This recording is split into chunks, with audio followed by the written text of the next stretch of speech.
This video is about inadequate sex ed for teens. So what is it?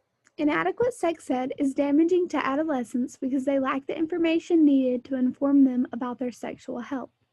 Inadequate sex ed for teens has been an issue for years. I have chosen to address this challenge because I think overcoming it can provide so many people with the correct information and resources.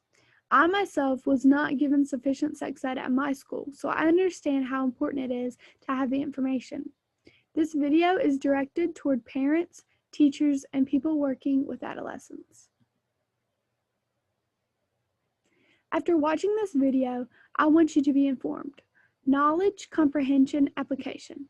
The most effective way to address this challenge would be to identify the problem, understand and acknowledge it, and then apply the resources you've learned. Healthy development is negatively affected when teens are not informed on how to engage in sexual activities safely, or when they do not have access to the resources. Without being informed, many adolescents may engage in risky sexual behavior, which can lead to unsafe situations such as not knowing how to say no or not using protection. That can cause an unplanned pregnancy or exposure to a sexually transmitted disease, which is why it is so dangerous for teens to engage in sexual behavior without being educated on the risks. Inadequate sex ed challenges healthy development for teens, especially those belonging to marginalized groups such as LGBTQ, people of color, and teens in poverty. The information provided in schools is exclusive to heterosexual students only and does not apply to everyone. The lack of adequate information for minorities and marginalized groups is damaging to their health and development. It affects their ability to safely engage in sexual activities. Assumptions made about these groups create a detrimental environment. It is not a safe space for them to ask questions about their own sexual health. For example, a fear of exposing their sexual orientation.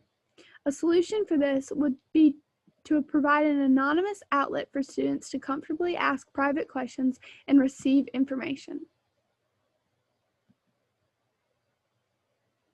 Why abstinence only is problematic. This is a scene from Mean Girls where abstinence only is promoted by saying don't have sex because you will get pregnant and die. Obviously, this isn't true, and this method does not educate youth. There are many issues with just teaching abstinence only. Everyone has control over their own bodies and decisions and can make the choice when they are ready to become sexually active.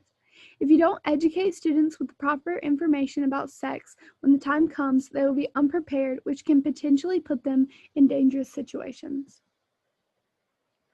The solution for this is comprehensive sex ed.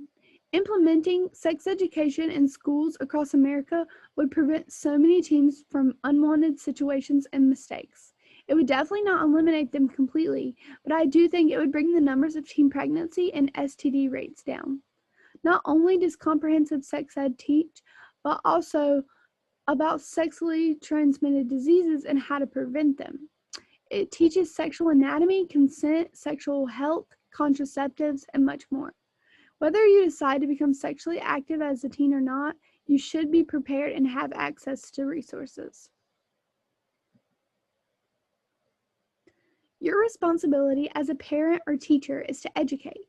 These barriers that teens face are easily preventable.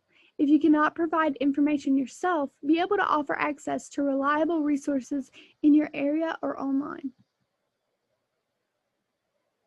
Health departments and clinics offer discreet testing and other services such as contraceptives and medications.